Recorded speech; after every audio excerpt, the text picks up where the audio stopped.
Amis de mon cœur, nous sommes de retour avec une autre lecture humble du livre des esprits, un livre écrit par Allan Kardec et par les esprits. Aujourd'hui, nous allons réfléchir à la question suivante. Allons voir, question 394. Dans les mondes plus avancés que les nôtres, où l'on n'est point en proie à tous nos besoins physiques, à nos infirmités, les hommes comprennent-ils qu'ils sont plus heureux que nous? Le bonheur, en général, est relatif. On les sent par comparaison avec un état moins heureux.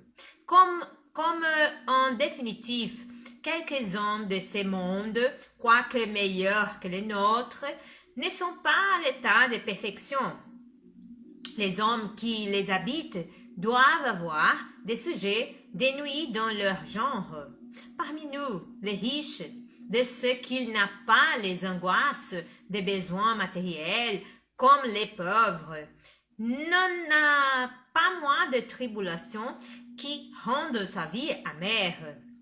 Or, je demande si, dans leur position, les habitants de ces mondes ne se croient pas aussi meilleurs que nous et ne se plaignent pas de leur sort, n'ayant pas le souvenir d'une existence inférieure pour comparaison? Réponse. À cela, il faut faire deux réponses différentes. Il y a des mondes parmi ceux dont tu parles, dont les habitants ont un souvenir très net et très précis de leurs existences passées. Cela, tu le comprends, peuvent et savent apprécier le bonheur que Dieu leur permet de savourer.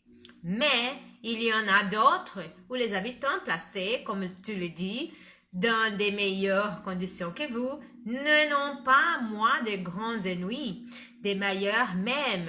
Cela n'apprécie pas leur bonheur par cela même qu'ils n'ont pas les souvenirs d'un état encore plus malheureux. S'ils ne l'appréciaient pas comme homme, ils l'appréciaient comme esprit. Alors, il y a un texte de Kardec au-dessus. N'y a-t-il pas dans l'oubli de ces existences passées, alors surtout qu'elles ont été pénibles, quelque chose de providentiel et où se révèle la sagesse divine? C'est dans les mondes supérieurs, lorsque les souvenirs des existences malheureuses n'est plus qu'un mauvais rêve, qu'elles se présentent à la mémoire. Dans les mondes inférieurs, les meilleurs présents ne seraient-ils pas aggravés par les souvenirs de tout ce que l'on a pu endurer?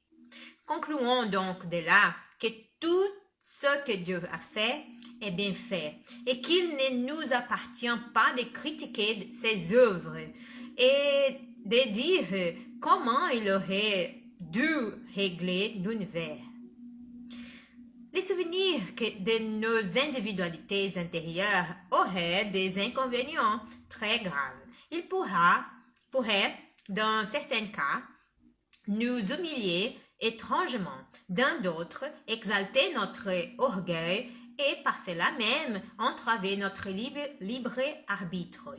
Dieu nous a donné, pour nous améliorer, juste ce qui nous est nécessaire et peut nous suffire. La voix de la conscience et nos tendances instinctives. Il nous ôte ce qui pourrait nous nuire.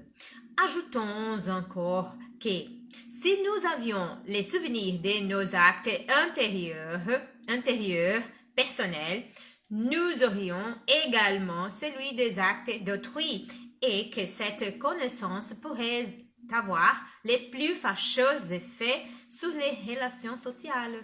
N'ayant pas toujours lieu de nous glorifier de notre passé, il est souvent heureux qu'on voit la joie jetée dessus. Ceci concorde parfaitement avec la doctrine des esprits sur les mondes supérieurs au nôtre. Dans ces mondes où ne règne que les biens, les souvenirs du passé n'a rien de pénible. Voilà pourquoi on s'y souvient de son existence précédente comme nous nous de ce que nous avons fait la veille. Quant au séjour qu'on a pu faire dans les mondes inférieurs, ce n'est plus comme nous l'avons dit qu'un mauvais rêve. Eh bien, dans les prochains épisodes, nous réfléchirons à la question suivante. Question 395.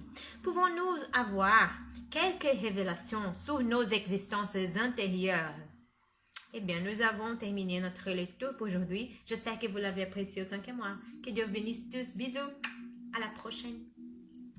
Au revoir.